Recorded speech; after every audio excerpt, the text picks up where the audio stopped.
tonight's event. We are streaming live. Thank you and have a wonderful evening here at the Cutting Room.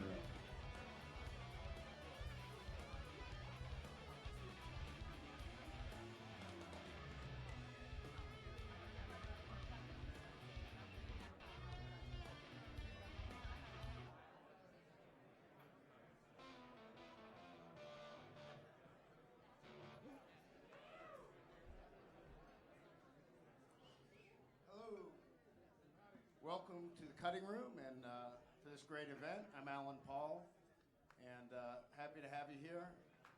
Thank you to the Cutting Room New York for hosting, to Guitar World and Backstory for streaming. And it's really, you know, these are always fun events, but this one's extra special because there's a lot of stuff to celebrate with our guests. And we have the whole band that's going to be with us, which is not how we usually do it, and I think it's a very cool thing. So let's bring up to the stage Umphrey's McGee.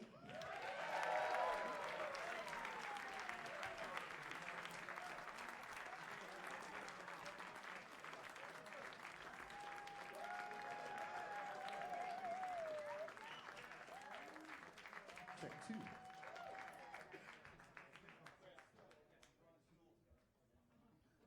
Stools, Chris. Stools.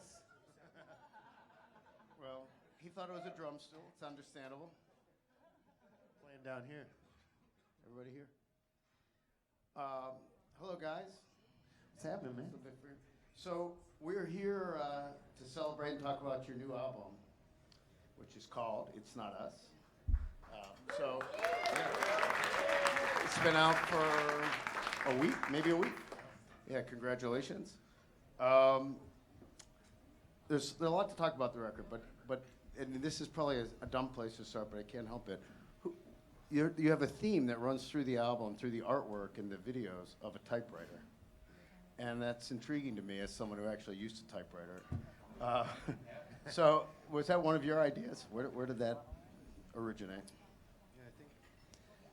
I'm not sure exactly whose idea it was, but I'm pretty sure it started one day when Kevin Browning, one of our co-managers, was up at the Heritage Bike Shop in Chicago, which is kind of a fun little bike coffee shop. I think they've gotten some good international props, and also some of my former tenants in my house.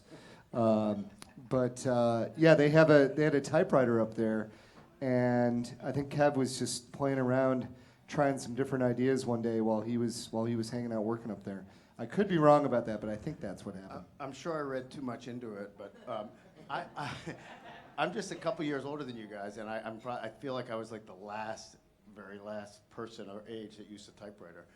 And you know, I felt like you know your video for I think it's the silent type that has the kind of it incorporates a typewriter along with some really cool modern. Almost virtual reality feeling stuff. So I felt like there was a metaphor there about the way you guys combine old and new. I think the music doesn't have a big. At least the art we can kind of like put in a pigeonhole a little bit and go.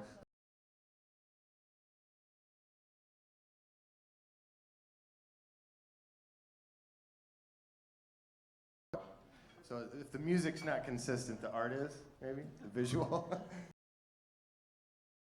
think being diverse, but I wouldn't say that it's not consistent because it all sounds like you. Yeah. It doesn't sound like different bands, but that's sort of one of the hallmarks of the band, right? And that comes out more maybe on this album even than others, which is you do cover really a lot of territory. So did you set out conceptually to do that on this album, or is that just where the music led you? I just think that's how we are.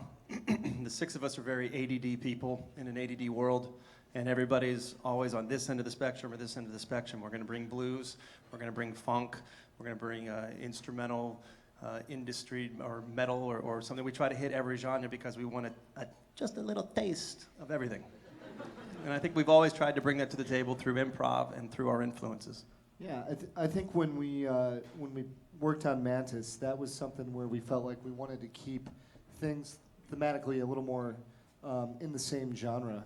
And you know, previous to Mantis, Anchor Drops, Local Band Does Okay, even Safety in Numbers to some extent. These are really varied albums. So we've kind of done a few different things over the years, but I think this one in particular, we really wanted to focus on putting out the best songs and trying to put out a collection of songs that we felt worked together too. I think ultimately you're a product of your environment, right? And we are. Andy listens to hip hop. Joel listens to Ben Folds. I listen to the Indigo Girls. Who, by the way, is to my left right here. Ben Folds. At some There he point when is. you have all these different influences, you're not going to sound like one thing. I don't think it's possible, which I think is a blessing. It initially was probably a curse because we just didn't have an identity, and now looking back, that's always been the identity. I was just going to say, to add to that, the whole editorial look of the old vintage typewriter is just part of the, the satire of it, bringing back old and new in a nostalgic way. To say, basically, we have now come full circle after all the different concepts of albums to just say straight up, this is not us, it's you, meaning this is something we've cherished our fans to let us play these eclectic variations of songs. The fact that we can actually do that, it's a reflection of you. And so I think that's what was happening with this concept. Well, and along with this album, or the other thing you guys are celebrating now is 20-year anniversary, which is, so congratulations. That's not too many bands get there, and also obviously reflects how young you guys started. Does it get easier after so many years to write music together? And to understand one another's differences? I mean, by now, you're not going to be surprised that he likes hip-hop, right? I mean, so do you just incorporate, does it just happen naturally because you have so much I think we have miles? a better bullshit filter, kind of like as we grow older, and we're writing all these riffs and all these songs, and then they eventually they become Legos, and then we put them together. But the biggest thing for songwriting and forward motion in a band is when you write a riff, does it sound like something else? You have to be so careful because everything's been done already. It's just how do you do it? Every group of notes have been played in some form, in some way. So when you feel like you've got like a fingerprint, so that's my notification when I feel like I've got a great riff. It kind of feels like it's a fingerprint, like you can leave an impression. So that's almost like the mantra when I feel like I got a riff that could be used. It feels like a fingerprint. It feels like yours rather than someone else's. I think it's gotten a lot easier. Initially, I still am very stubborn, but initially, if I was the kind of person, if I had an idea, that's the idea, and if someone wanted to tweak it, I'd be like, well, fuck you. Are we allowed to cuss? I'm sorry. We are? Okay, good. No, wait, I'm sorry. No FCC rules here. I'm still sorry. But I think over time, I've learned, I've been wrong twice, and I've learned to admit it. And one thing that I think Can you maybe think of a third time? the first time was when we named the band. Anyway, my point was we got to a point with each other after so much time that we developed a process where any idea was a good idea, and we had to try it. Initially, it was just this is the way it is, and it evolved into, let's try it this way, let's try it this way. You think we should do it that way? Let's do it that way, and then we'll give them all a fair shot. And I think through time and years and years of doing it, it's become a lot easier to let go of your fixed predispositions. I'm really excited for the next 20 years here as well, and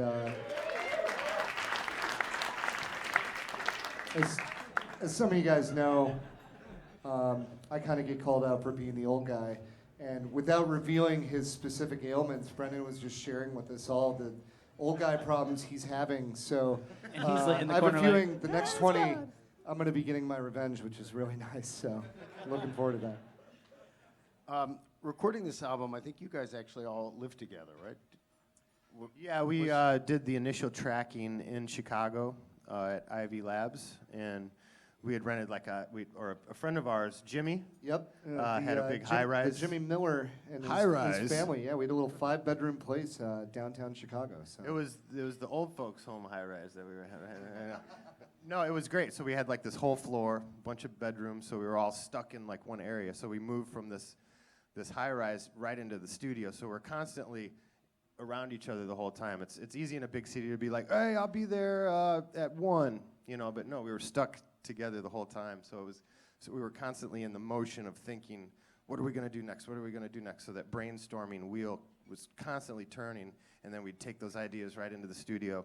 And it seemed better to have that sort of communal atmosphere for the earlier tracking for the record. It was great. We never really did that since local band. Local band. We didn't shower for 2 weeks in a barn in Cincinnati, hanging out with the pigs. Sleeping bags and people sleeping under the console and fasting. Yeah, Mike Miro decided that would be a good idea to try a fast. Here's a pro tip for you guys: don't go into the studio and try to fast. Bad idea. Bad idea. We busted up sneaking popcorn in the bathroom. It's great. So while you were recording this one and living together, did you get into like a creative bubble where you're just because when you're working on something as intense as an album, you get in that zone, right? So did it allow you to just stay in that zone and keep? We were flowing from day one. I felt like we had a really good plan for this, and we probably we were doing like 4 or 5 songs a day and just having a good time with each other. Yeah, like Jake said, we were going straight from living together to the studio and putting in 15, 16-hour days at least. And even when he'd start to get tired or too many beers, we'd force another one. Say, we got to get another take. We got to dig into this and try this. We got to get there. Get those second wins. Yeah. I mean, Dark Brush, we stuck around and we're like, hey, this has to make this record. We have to get it down. Because I think initially before we didn't even think it was going to make the cut. And I'm going to toot my own horn here, but I was like, no. We have to lay this down. We have to get on it.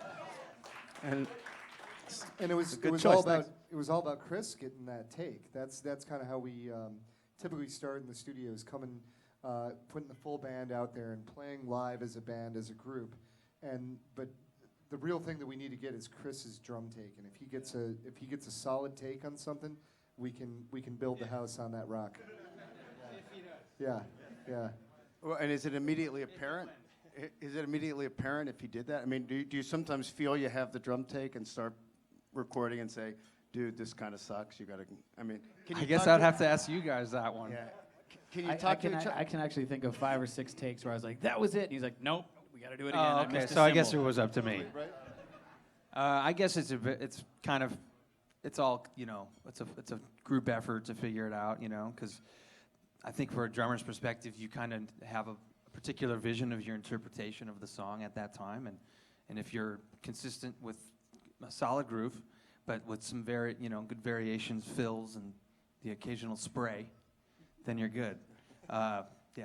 It's funny. I think the takes that we went back and our engineers Manny and Chris would be like, nope, you didn't have it. Be like, what was it? I need a crash on that downbeat. Yeah. Like that's what it was. It wasn't that it was like something subtle was up. Just need that downbeat. And this is a compliment to Chris as well.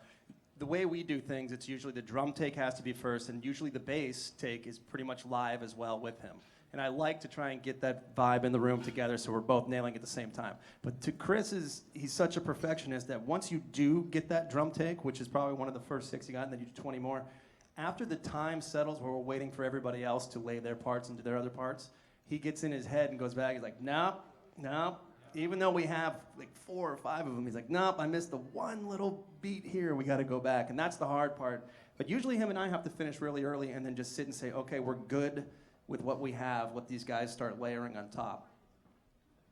And after working together for so long and doing this is your 11th studio album, right? So after doing 10 albums together in 20 years, is it easier to just immediately identify when something is working and when it isn't?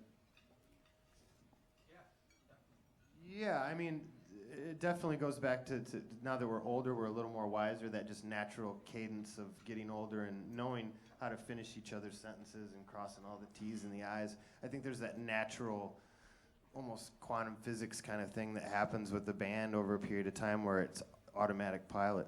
You know, it's like I won't bring anything to the table musically that I know that won't get these guys going. They'll just save that for the wheelchair records, you know. So whenever anyone brings anything to the table, I think there's that buffing zone of like this sounds like Umphrey's, this could work, and then present it to the guys, see if it clicks, and then let's get into a group circle with our instruments and start to arrange and pull this together as a group rather than anything individual. That's when the arrangement starts to come out in the band. I do have to give a shout out to Manny and Greg for helping us with this. Greg was kind of the voice of reason to be like, if we couldn't agree on something and we could look at him and he would say, you got it or you don't, we just defer to him. He was very brutally honest. I can give you one example. We did the song Whistle Kids, and I thought I sang it really well. And he said, it sounds too good. Can you have a couple drinks, do some things, and come back a little rough, and then we'll try it again. Sure. I'm a team player. That's some job you have there. That was the peyote track. Peyote vocals. No, you didn't play, I think, correct me if I'm wrong, you didn't play any of these songs live before you recorded them? Is that? There's some that we have played live, but there's a good couple that we haven't. Yeah, for sure. Yeah. And is that the normal for your album process? Yeah, we felt like these particular songs sounded well in this order, and I think there's so much talk just in putting things in order and what songs are going to go where. Almost just as much time spent mixing as just getting all the things in order. So, I mean, things like Forks have been played before, but probably not for like a year or so. You know what I mean? Like it's been a long time since we'd played that live. So we wanted to wait for the studio version to come out, and now we will do the studio version of that song rather than the old Forks version per se. You know. The music business obviously has changed so much since you guys started, and even more so each year. So, like, I assume that financially you guys could do fine without putting out new records with your live business, and that's where you're. We'd probably making make your more living. money if we didn't put Yeah. out records. So, okay, yeah. So why do you put out? I mean, what does it do for you creatively? How important is it to keep writing and recording new music, and even the process of what we're talking about of recording? Does that change everything the way live shows are? I mean, to me, putting out new music is kind of our own little time capsule of wherever we were at a certain period. And I think there's still a lot of artistic value to to catalog bands like us in putting out new music and continuing to do it. I mean, for me personally, it keeps me really interested in what we're doing, and I think we're all still musically challenging each other, both on the stage and then in the songwriting aspect as well. And we've always wanted to have new music, but never rewrite the same song, and that's something I think we've been able to do over the years. Yeah, and the studio gives you a chance to fully flesh out an idea. Just and fully get the full thing out there. And in a live situation, you're kind of limited with the arrangement because so in the studio you can add 30 guitars. It sounds so cool, you know. So it's like studio for studio's sake, you know. And they're two different beasts, the live and the studio thing. I look at it. And when you're doing something like that, does it matter to you at all if you're putting 30 guitars on? How the hell are we going to do this live, or do you just do what is best for that track and worry about it? It's all texturally. I mean, we don't do Queen guitar, which is the Brian May stacks. It sounds like a symphony, you know? Like, if it sounds like symphonic guitar, that's not us, really. But there's enough to get away, yeah. Enough to get away with it. Hey, you. No, I think we play enough shows a year that we all go into the studio thinking this is a totally separate beast, and we're not going to even consider how it's going to play out on stage. It's a big challenge to put out a good, consistent album that people want to listen to front to back. So, there aren't a lot of bands out there that I think can do that. So for us, it's I don't know, it's just a a challenge to keep going back in and trying to come up with something that's going to take it beyond where we were as a band before. Right. So it seems like the process of writing, recording the songs, spending the time in the studio where you get so intense, drilling down on the songs, keeps you fresh and with each other and on stage. Is that? Yeah, because the live situation's always present tense, and it just fleets right by you. It's just gone. So the idea of the studio is it's like a tea bag. You can just kind of set in there and get it right. Oh, it's strong now. Yeah. You know, drink like it. the tea bag. Drink it. Tea bag me.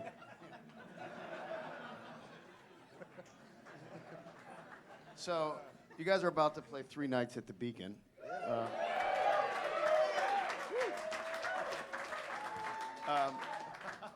And I think you just announced, I think today, 3 nights at Red Rocks, right? Is that right? Yeah. So, two very venerated places in live music. So, congrats. Is it different for you to do a 3-night run? Like, are 3 nights at the Beacon different? Will each show be more different than it was if you were playing whatever Philadelphia tomorrow and then the Beacon and then? Whatever? Well, first of all, this city is just the highest level of intensity and anxiety I've ever experienced of any city in the world, for better or worse. But I will say that I think that if you go to Red Rocks, it's like going to a vortex for like a yoga weekend or something. And then when you're coming here, it's more like you're deer in headlights in the middle of Fifth Avenue getting smashed by a taxi. That kind of a feeling. If there ever was a deer in Manhattan. But no, I think the difference is that maybe just that energy is still similar, but like in terms of the magnitude of the impact on us, like these shows are kind of exhausting for the 3 days, honestly, but it's a good exhausting. It pushes you like the New York style, which is beyond your comfort zone. It pushes you to do your best. And I think as players, we feel that energy here through the back and forth through the audience. And in Red Rocks, it's just everyone's banana sandwiches. They're all like, yeah, I love everything. Oh, yeah. Yeah. Oh, this is great. CBD oil, and, yeah, have you tried this? This is so amazing, Oh, they're playing. Oh, this is amazing. It's the best thing ever. But here, it's kind of like, we're not messing around. You got to do this right. So that's why I like it here. I will say. Thank you, Chris. That was very nice. Thank you for that. I have to say, you misunderstood my question, but your answer was so much better than what I was actually asking. So thank you. That was a great misunderstanding. I was just going to say it has nothing to do with us, but our crew is the best crew in rock and roll. Woo! Love you. Mean it. And I know for them, when we do 3 nights, it's Crew Year's Eve, so they don't have to move any gear. So when they're calm, cool, and collected and look happy and joyful and like, hey, can I get this? They're like, yeah, I can do that for you. So it sets up the whole bed for the whole weekend. So being locked in, and I think for the people coming to the shows, not having to get in a car, go to the airport, and knowing that they can get after it and then not have to work as hard the next day and still get right back where they were, it just makes for a better environment. Right, and that your answer inadvertently, indicates you have a lot of people who follow you around, right? And that's a blessing as a band, right? But does that also put just pressure on you to make each night its own special little stained glass window? Because, Yeah, you do want to make every night its own thing, and it's again a fun challenge for us to do that. And I think the fact that we have a few different people who write set lists, and sometimes we all work on them together. There's a lot of ways we come up with putting a show together, and so for me, I really like that variety, and I think that's something that we thrive off of creatively as well. Just having as many of us involved as possible. I think it's become a basis for our sanity, and I'm being serious. Since the beginning, we've always known that we weren't going to go out and play the same music each night and repeat. So we've always kind of gotten our rocks off on trying to get outside the box and make it different, and I think that's what our fans wanted, and I think that's why they come back. How is that song going to be different? Okay, they didn't play this the last time when they were here. And I think that's just part of us just staying sane. And somewhere along the way, you guys started, one of the things you became known for, the mashups, right?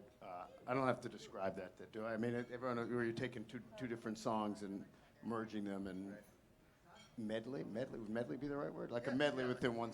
So, was there a moment where did you decide to do that? Did it happen naturally one time and it worked and you kept going? I think we were at a meeting in Charleston, and we were playing, what was it, the ball down there? What's that? Chucktown Ball, yeah. And we had a meeting, and we were talking about next record. It was like, why don't we do like 15 mashups in the studio and see how it goes, and send the stems to each other in our cities that we live in, and we can finish this sort of just the opposite of the new record, basically. So we get the drums down, and then you send them to the Stasic, get the bass down, and then so on and so forth. And that's how that album was really put together, was through mailing the Pro Tool sessions back and forth to each other. And it came off like amazing for doing that, too. Yeah, and I hate to do this, but I need to give Ryan Stasic credit. I think, yeah, I kind of remember riding down the road in the bus in California at one point. Ventura. And Ryan is like, oh, hey, I got something we got to check out. And was it a Z-Trip mashup? Is that what it was? No, it was. Come I don't know who it Closer. was. It was "Come Closer." Come Closer, by okay. Nine Inch Nails and the Beatles come together. Which we have subsequently played quite a bit live. So we heard this version of it and said, what if we tried to play this live? And we did, and people really dug it. And that was kind of the impetus for us just saying, why don't we just do this ourselves? You know, and so for 10 years we did Halloween shows before we recorded the album Jake was talking about? Yeah. But the funny part is that we put all this time and all this effort into charts, and much like high school students waiting the night before, cramming for their exam, we talked about getting it done in time, but of course it was the week before, and we're like, shit, we gotta get all this done.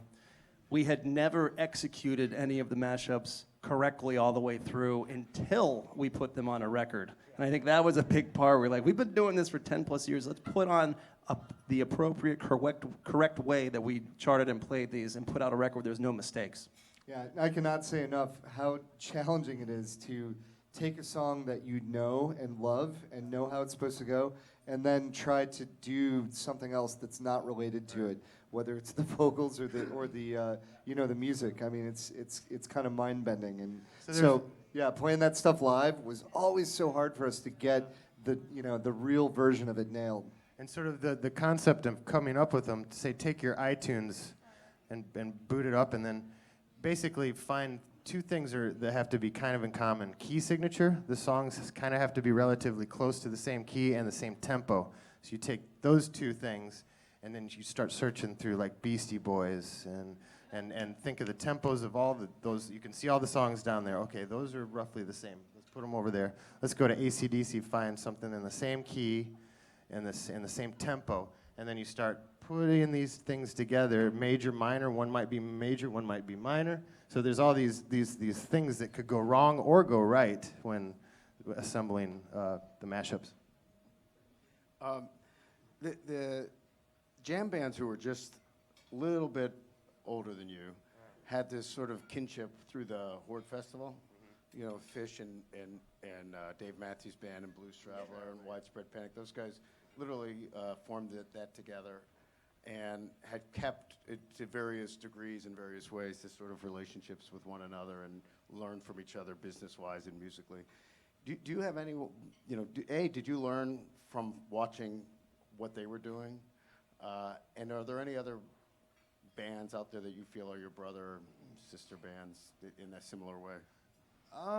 I think a lot of us back 25 years ago were checking that stuff out. I mean, I'm a huge Deadhead. That's where I come from. I mean, I saw Jerry Band shows in 81, 82. I think I was like 6 or 7, so my dad took me to like a string of them. So that was like mind-blowing for me just to be a part of that so young. But I think, if anything, to be too influenced by your brothers is like the kiss of death, almost, for a band that's trying to excel and sound like their own fingerprint and kind of getting back to that thing. So I don't think any of us wanted to take those influences and run with Umphrey's. Like, if anything, you'd want to shed these these things that sound like other bands and other things, because it's easy to sound like someone else. The more you listen to them, the more it just ends up in your style. So like, if I was influenced by someone like Trey, it would be like a kiss of death for my guitar playing. You know what I'm saying? So you know what I'm saying? And he's like the best guy out there, really. So, but you see how that wouldn't work for my position, you know, and what I have to do, you know. I think sorry. Oh, okay, thank you. Oh, excellent. I was just gonna say, I gotta give a shout out to Mo, the band Mo. When we were just starting in 1998, we covered Rebubula, which I thought was Rebubula at the time. And the first time Jake ever played with us, we played that song. And I sent a tape to Al from Mo, and I said, "Hey, I'm in this, I'm at Notre Dame, and I saw this band play this. I'd like to send it to you, but probably get a kick." I didn't tell him I was in the band, right? Yeah, and he got the tape, and he's like, "This is great." And like Ryan and I had seen them at the Blind Pig in Ann Arbor, 200 people cap, way back. And to go from seeing a band like that and trying to figure out how to get in touch with them to then going, they took us out on the road. They were so kind as to let us have the stage during their show. So that's one band where we definitely learned a lot from. But we have keyboards and... I was going to share a couple more. I feel like the Big Summer Classic was kind of our Horde Fest when we did that back in 2005, I think. Yeah, and we had, the String Cheese Incident was the headliner, and then every night kind of a rotating cast of Yonder Mountain String Band, Keller Williams, Michael Franti. Who else was out on that tour? Railroad Earth was up. New Monsoon. New Monsoon. Thanks, There you Drew. go. Yeah. So, there was a lot of bonding, I think, on that tour. And then, obviously, through the years, we've done a lot of stuff with the Disco Biscuits, my best friend, Mark Brownstein, and STS-9. So I think we've had a lot of good times with those guys over the year. The holidays events. It's really special to have people that you can share that stuff with without feeling like you necessarily have to be influenced by their music. Just kind of enjoy it. In 2006, we also went through I'm not sure we should admit this, but a slapping each other phase, where we were slapping the shit out of each other for fun. Very stupid. Not a lot of bands were willing to bring it into other bands. However, we tried. We were. And we smacked the shit out of the String Cheese Incident, the Biscuits, Jazz Mandolin Project, Ray's Music Exchange. And it all came full circle last week when we played in Cincinnati. Mad Dog, the trumpet player from Ray's Music Exchange and the Jazz Mandolin Project, we were doing this little bit where the brass band came out and pretended they were taking over their home turf. And we were playing. They're like, "This is our town. Get off of our turf." Yada, yada. Anyway, Mad Dog came up to me and smacked the shit out of me during the show. And I held a poker face. And I was like, "All right." And I told him I enjoyed it. It's been about 11 years. And he reminded me, he said, and much like Brendan Palis, he has a notebook and keeps score. He reminded me that in 2007, backstage at a festival, I smacked the shit out of him harder than he's ever been smacked. And that he owed me one from 11 years ago. So you know who your friends are when you can smack the shit out of them and they're still your friends. And say that was for 11 years ago. And I understand what you were saying about Trey or your. I mean, just as the darker side to the question, it's like, like any good band cannot sound like someone else now, especially, There might have been clone AC/DCs and clone Zeppelins, but I feel like it's harder now to come off as like some sort of secondary. It's like so hard to have that your print, no one else's. Right. Now, Dickie Betts told me that he loved Garcia's playing so much, but if he listened to it more than a little bit, he would start playing all these licks, and so he would run back and listen to like Lonnie Johnson and to completely immerse himself in something different. One of the things you guys have been sort of leaders on is various ways of, I guess the term would be audience immersion. I mean, so I don't totally understand some of it, so I want you to explain it. I'm fascinated by it. So people can get headphones and listen to soundboard mixes, one thing I understand, right? So how does that work? And why? I have no idea. How does that work? So we set up a few years ago. This was another idea that I think Kevin suggested, and we thought, why not give it a shot? The idea is that you rent a set of headphones at a show, you get a matrix mix, stereo mix, very detailed audio mix of what's happening on stage. And so with a band like ours, where you have 6 people on stage and there's a lot of sound, it really makes sense to have this more detail-oriented experience. If it's Green Day, the headphones thing might not make as much sense, right? So, you know, it really, you can get very close to the sound, I think, is what it is. And it's kind of this mind-blowing experience where all the distractions around you are taken away. You know, you can walk and grab a drink if you want to.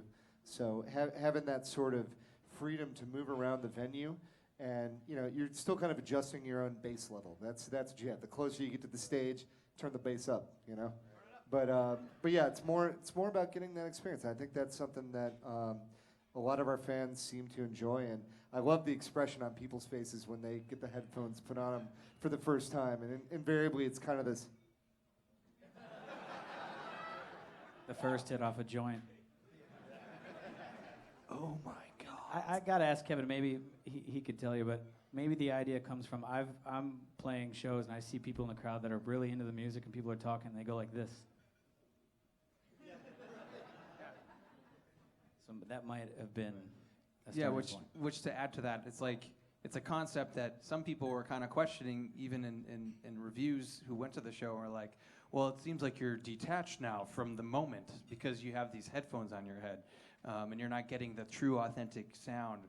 But it's a concept that's, I think, more modern and should be used anyway. It's like you'd be up in the rafters or just outside of the front of house view, and you're still getting that mix, and you're still very much a part of that energy. So, I mean, I think it's a concept that started out as fan engagement, more, again, of them being immersed into what we're doing on stage and whatnot, but then it became just a really cool idea, I think. Right, yeah, I mean, I understand what that would mean if they say that you're not in the moment, but actually you're more in the moment. It seems like, I mean, you're less in the moment in terms of interacting with the person next to you, I guess, but you're more in the moment of... Yeah, I mean, you shouldn't really need to be interacting with the person next to you at a show, right?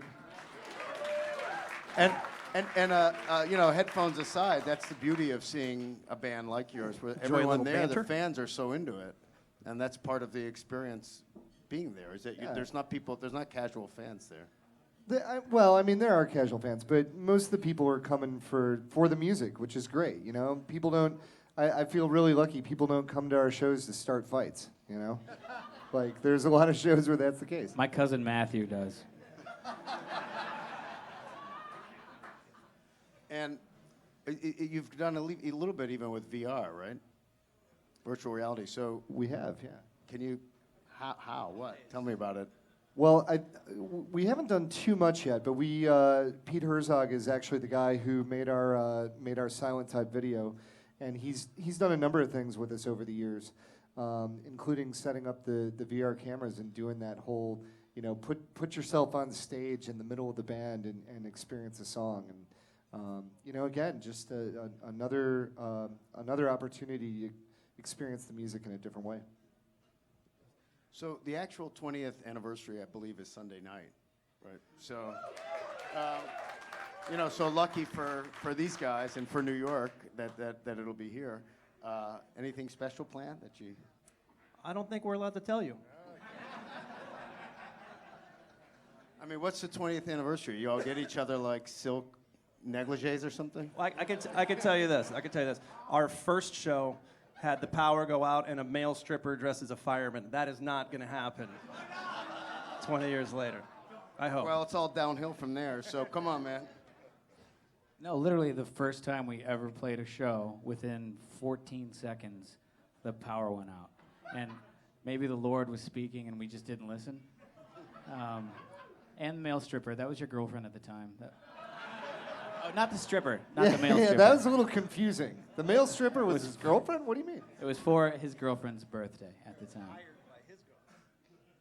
True. I mean, true. I would think that a bunch of guys from Notre Dame would have taken that as a sign and run out. I think we're going to go to questions from the audience now. Is that time, Brad?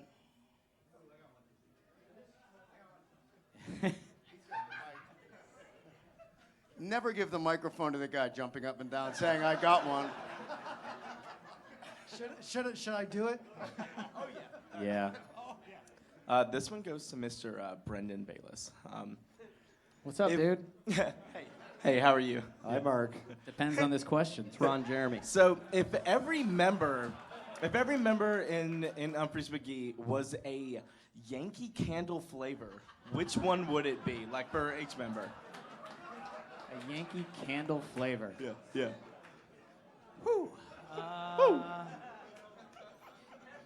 I'm not sure what a Yankee Candle is.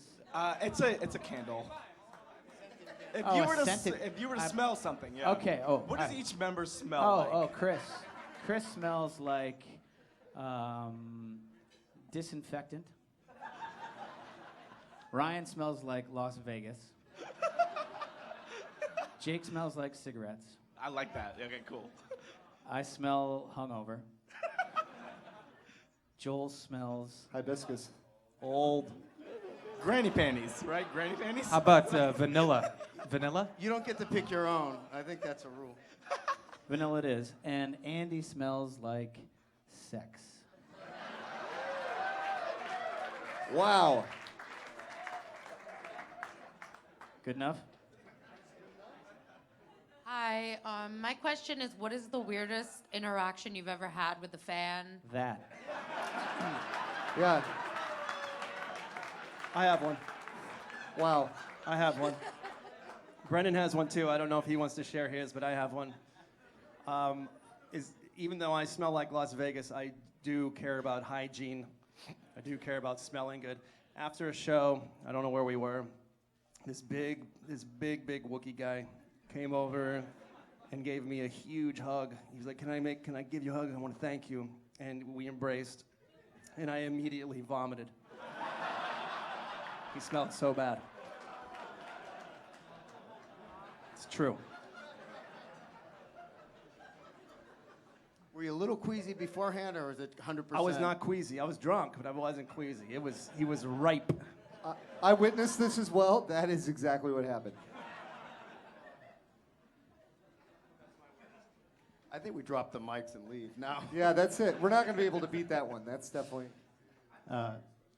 Hey guys, congratulations again on 20 years. I mean, Thank you. coming this, I heard your sound check interview earlier today, and you were talking about how you've not followed the traditional pattern of bands where you put out albums and kind of tour based on that. And looking back on that now, where you've come and been so successful with the path that you have followed, other than your naming, is there anything that you would have done or changed? I personally would have stayed as just a 2-guitar band. I don't know about the keys, but. It's good. It's fine. Is this when I quit? You're fired. Actually, honestly, I'm very, very, very happy. I feel very blessed to be right where I am right now. So I think if we changed anything, that would have been. I mean, there's no real guideline or rule book to rock and roll, so we've kind of wrote it along the way, and I guess if you're always thinking in the present tense and the future and not looking backwards too much, it's just the future seems incredibly cool to go towards, So it's cool to look back and see what we've done, but not get caught up on it. Just use that music and push it forward. Play that old music in a new fashion every time we walk up to that song that's old. Try to play it a little differently every time. That's what keeps it fresh. I got one regret, another one. The first time we ever did a tour with a bus. I don't want to throw anyone under the bus, but the guy who drove the bus, it wasn't really a bus. There was wooden bunks in the back, and I don't know if you guys know, on a tour bus, unless it's just your bus, you don't poop on the bus. And this guy could poop on the bus, and he could do whatever he wanted. And at one point, he was like, I don't even want to drive anymore. And we're driving down the highway, and Don got behind the wheel, and he's never driven a bus before. Oh, you did too? Nice. Ryan, I think you took the wheel at one point. You had to go to the bathroom or something. He's like, here, take the wheel for a minute. I remember the funniest one was the driver goes, come on, like the driver could at least have one beer an hour. Like, swear to God. I mean, at least one? That's true. That's true. The thing I remember most about that tour was there were only, I think there were probably 8 bunks on it at that point, and only the bunks that were in the top had windows for airflow. And about 5 or 6 days into the tour, exhaust started leaking into the sleeping area. And so we were all either going to die or somebody driving through the winter in Montana had to take a hit and pop the window and realize that it was going to be 30 degrees for them, but they were saving all of our lives, So I remember that. We rotated around, team players, to prevent us from dying. Hello, gentlemen. Hey, guys. Hey. Thanks for coming. Yeah, man. A serious kind of question on behalf of us most Rabbit fans here. Has it ever occurred to you or submitted for your approval an idea of like us in the beginning of the year paying X amount of dollars and then that amount becomes Y amount of dollars because we've paid up front? Say, throw down $100, $200, $300. And that amount is now worth $400 or $500 because we believe so much in you guys and we want to throw down in advance. Just a thought. I'll invest. We Bitcoin now? Is this a Bitcoin question? I think that's called a pyramid scheme.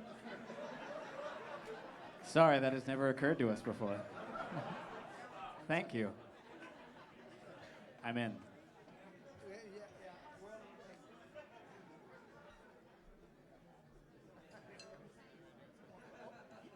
Last question here. Sorry. Congratulations again on 20 years, guys. Big fan, and what I love most a lot is the improvisation.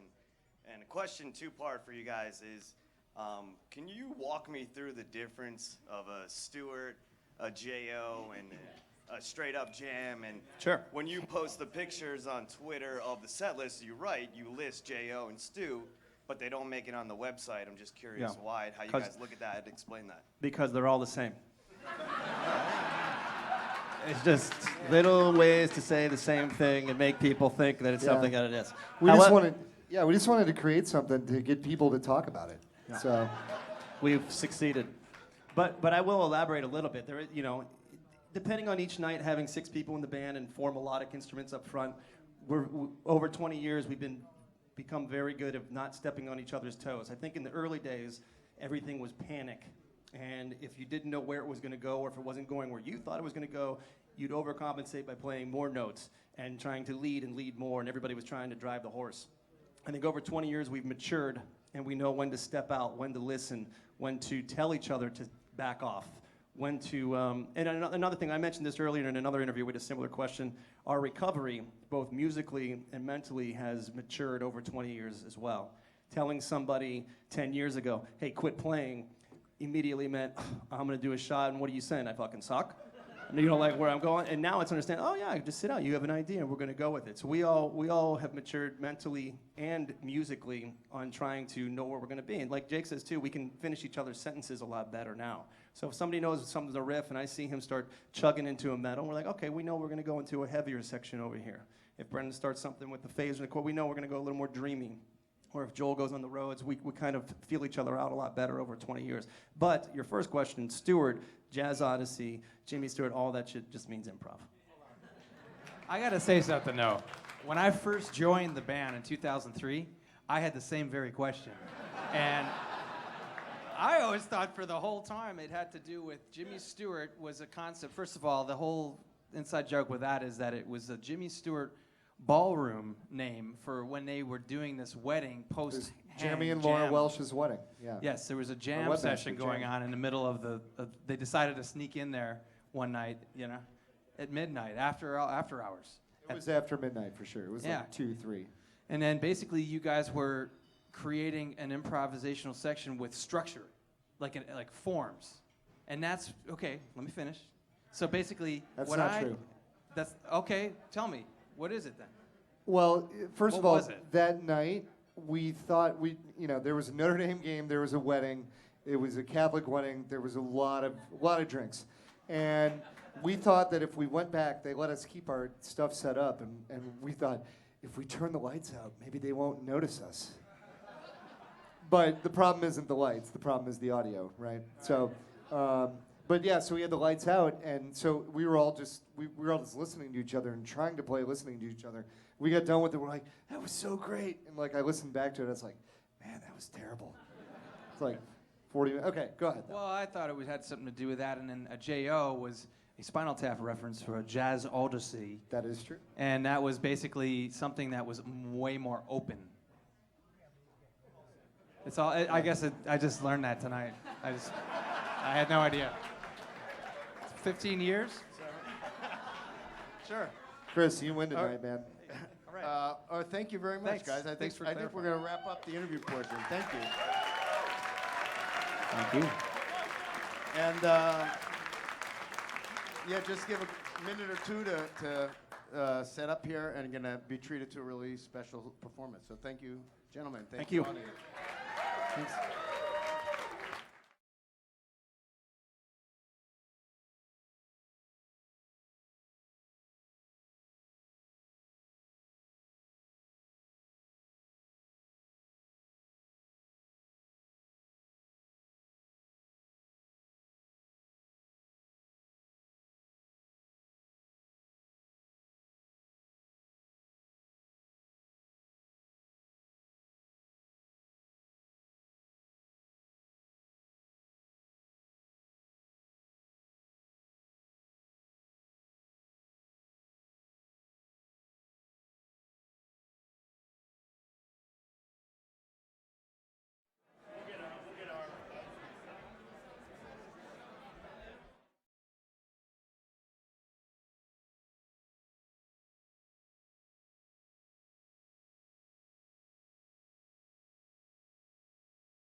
for a treat, guys. So we're gonna have Umphrey McGee. Everything they play is from their new album. It's Not Us.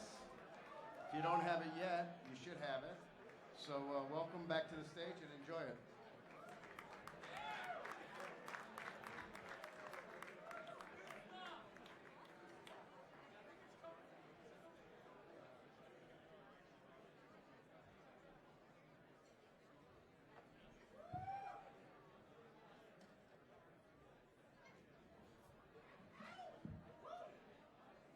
Oh, thank you.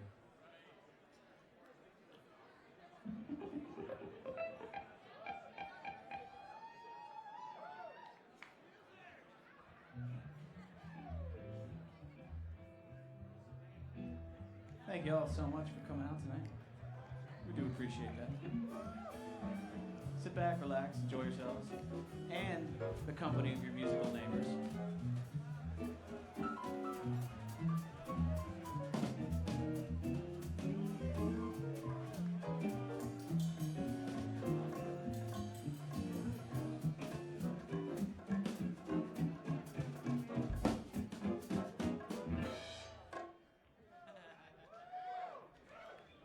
That was a jazz odyssey.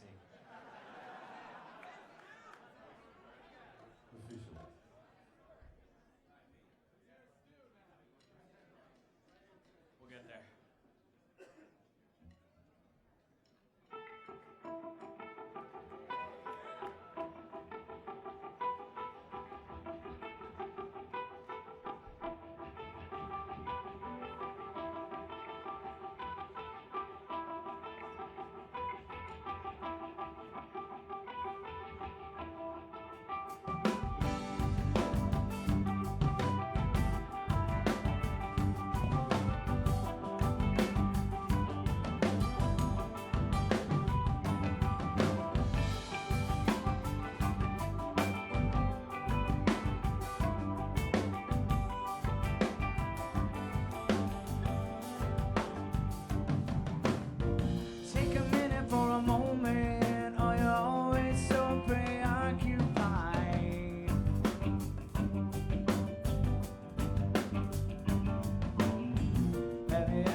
y'all so much. I just got to say, we're very excited to be here this weekend and celebrating 20 years. And I think more than anything, we're excited just to be playing new songs. And I'm sure some of you who see us a lot are happy to see new shit too, right?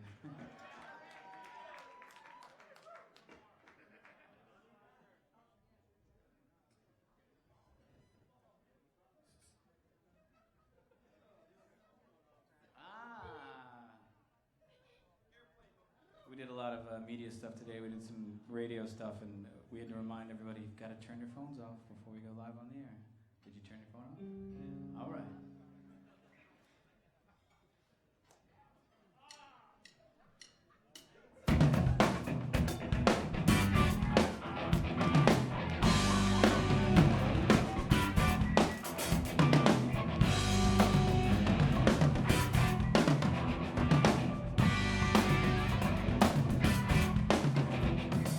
Looking for the one who makes you wanna run through the night time.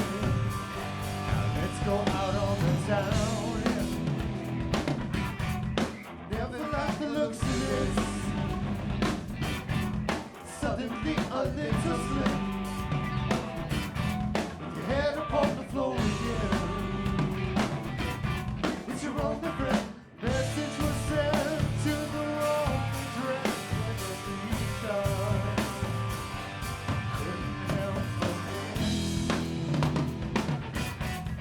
Down and in and out again. History, your presidents. Your head upon the floor again. It's your only friend.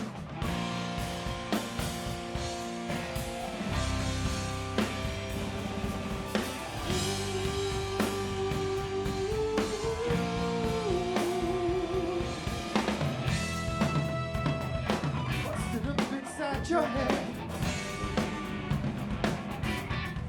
Never ending perfect trip so fun. With your hand upon the floor.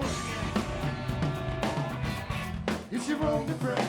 Saw you last night standing in front of your window. Now don't break the glass. Searching your signs and symbols. The mirror had broken in half. Never like the looks of it. Suddenly a little slip. With your hand upon the floor again, yeah. It's your only friend.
So how are the fries? The fries look delicious.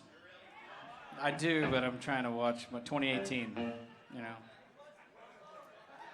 The gumbo looks really good. What are those? Hash brown. Smoky. That's good. Hold on, I gotta. Eat a crab cake? No, it's potato. I gotta whistle. What just Hold on. happened?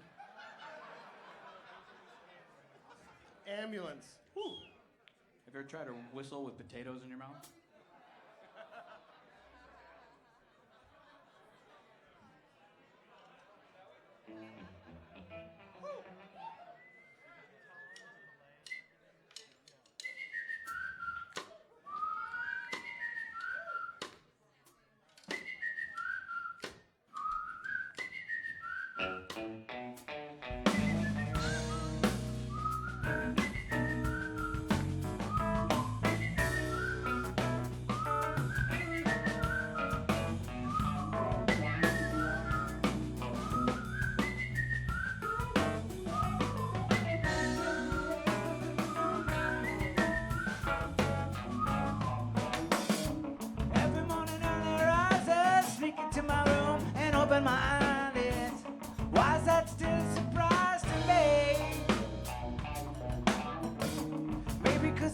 happy boys, bottoms up with the bottle and maybe some more, but well, it seemed like a good idea.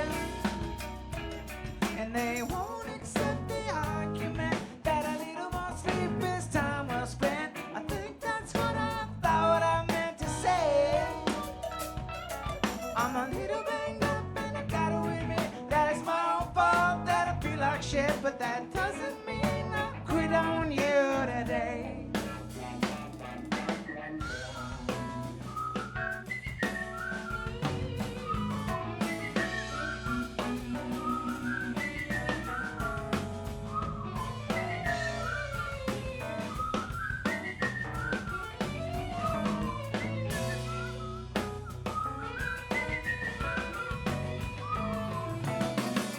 Now you got me on my feet, and I know that you're not gonna listen to me, but I was never good at being patient when I should've. Even though you make the whole complete, I can't wait till I finally put you back to sleep. But we both know how this one goes. Yeah, I don't think, no, I don't suppose that there ain't no conversation of any renegotiation. I can't call it sick and just lay on the floor. If I learned a thing from past mistakes, then why did I stay out so late? Morning comes and screaming through the door.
Ryan wanted me to inform you that this song is going to have a stew. A stew. Jimmy Stewart, okay. I'm probably gonna do it. I'm gonna do a JO during this one. You stew, I'm gonna JO.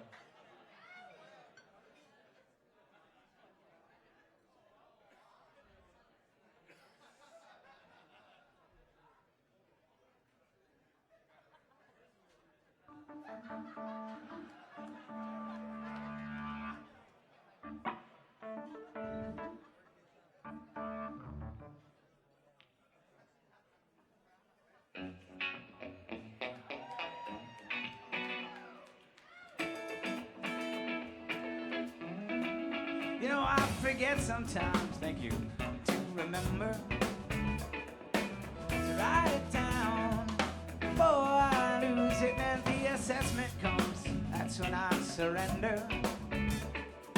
It happens every time, and there's no indication anybody's ever got it right and has the answer, but that won't make you wake up feeling any better. You don't need to remind me at all.